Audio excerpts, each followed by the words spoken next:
Yes, thank you. Namaskaram and our heartiest welcome to our beloved Prime Minister. Motorcycle कैसा लगा बोलो?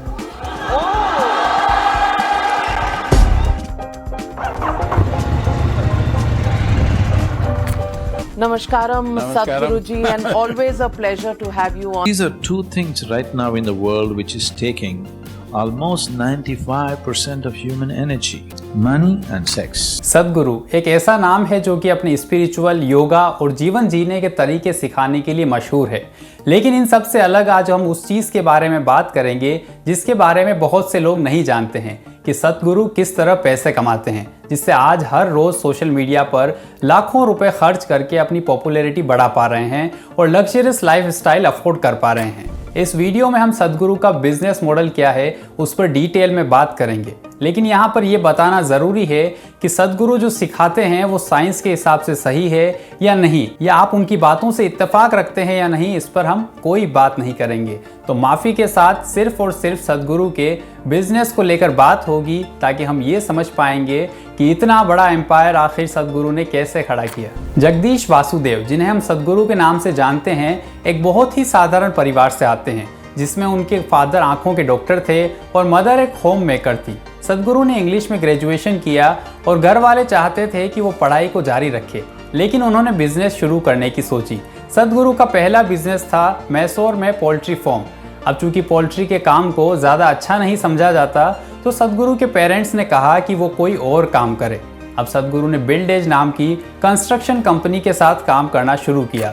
तभी 25 साल की उम्र में सद्गुरु का कहना है कि उनको कोई स्पिरिचुअल एक्सपीरियंस हुआ जिससे उन्होंने उस काम को छोड़कर अपनी जिंदगी को योगा और ट्रेवल करने के लिए समर्पित कर दी। बिजनेस की असली शुरुआत होती है 1992 में, जब सद्गुरु ने ईशा फाउंडेशन की शुरुआत की। ईशा फाउंडेशन जो कि एक नॉन प्रॉफिट स्पिरिचुअल ऑर्गेनाइजेशन है जिसका रजिस्ट्रेशन इंडिया में नहीं करके उन्होंने अमेरिका में करवाया।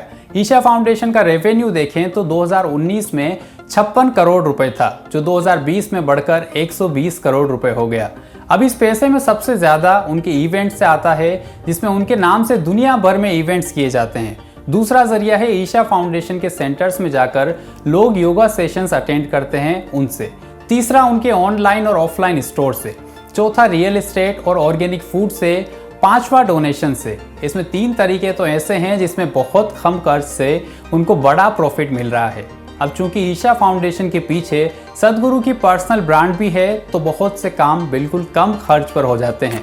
There is no better inspiration or no better necessary confidence for businesses than meeting a successful business person who's done it all. So the idea is to be in contact with this success and to understand how success happened. This is the main purpose of Isha. You want to run a business, whatever kind. Essentially, running an organization means in some way you're managing maybe 1,000 minds or 10,000 minds. If you cannot even manage yours, how are you going to manage everybody else's? जैसे मान के चलिए कोई बड़ा event कराना हो या yoga sessions करवाने हो तो साल भर में पूरी दुनिया में उनको ये सब करवाने के लिए हजारों लोगों की ज़रूरत पड़ेगी, लेकिन इसको वो बहुत ही कम खर्च में इसलिए कर पाते हैं क्योंकि वो एम्प्लॉयज़ को हायर नहीं करते, बल्कि ईशा फाउंडेशन के पास 2,50,000 वॉलंटियर्स हैं, जिसमें अधिकतर को फाउंडेशन कुछ पैसा नहीं देती और वो फ्री में मन से काम करते हैं। अब इससे सद्गुरु को इवेंट करवाने के लिए खर्च का नहीं सोचना पड़ता। उनका एक इनर इंजीनियरिंग नाम का ऑनलाइन कोर्स है जो कि 2,000 रुपए का है।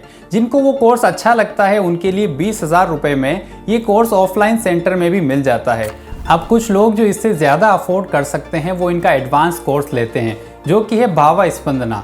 ये एक चेन की तरह काम करता है, तो कोर्स की प्रमोशन के लिए ज़्यादा काम नहीं करना पड़ता।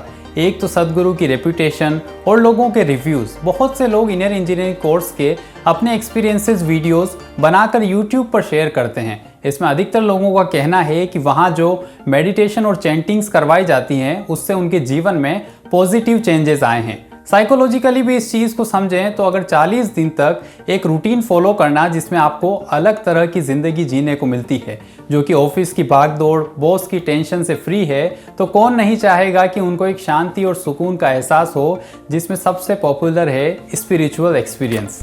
इसके लिए बहुत से लोग पैसे की भी नहीं सोचेंगे। जहां अधिकतर लोगों को अपनी समस्या बताने की सही जगह नहीं मिल रही, तो ये कोर्स उनके लिए एक लाइफ टाइम एक्सपीरियंस साबित होता है। सद्गुरु की रीच दूसरे सभी सिमिलर कोर्स ऑफर करने वालों से बहुत ज़्यादा है। इतना ही नहीं, उनकी पॉलिटिकल और पॉपुलर सेलिब्रिटीज़ के बीच भी अच्छी छवि है, तो लाखों लोग उनका ये कोर्स हर साल ले रहे हैं। एक यात्रा को चलाना मतलब 5-10 साल उम्र कम कर देना, इतनी मेहनत पड़ती है। सदगुरु जी ने यात्रा की, अपने आप में बहुत बड़ा काम किया है और मुझे पक्का विश्वास है कि दुनिया को मिट्टी के प्रति स्नेह तो पैदा हुआ ही होगा, लेकिन भारत की मिट्टी की ताकत का भी परिचय मिला होगा। इसके अलावा सद्गुरु ने सेव सोइल और रैली फॉर रिवर्स जैसे प्रोग्राम किए हैं। इससे उनको हर तरह के लोगों के बीच अपनी ब्रांड को पहुंचाने का मौका मिलता है, भले ही वो एक छोटा सा शहर हो या कतार, जहां पर फुटबॉल वर्ल्ड कप तक हुआ। Here we are at the FIFA World Cup final between Argentina and France. There's a feverish pitch of excitement. Let's see. It's going to be a fantastic game, no matter who wins. It's going to be fantastic football today.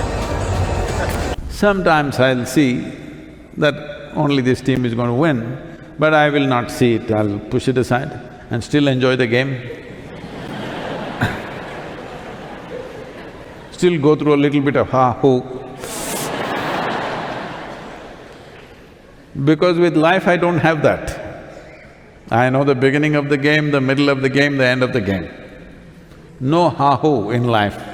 So at least in the FIFA World Cup, don't destroy it for me. इतना ही नहीं, लाखों रुपए खर्च करके खुद सद्गुरु के साथ आप मानसरोवर की ट्रिप पर जा सकते हैं, जिसमें उनकी वेबसाइट पर आपको अलग अलग पैकेजेस देखने को मिल जाएंगे। एक पर्सन के लिए 2 लाख से लेकर 50 लाख तक की प्राइस अवेलेबल है।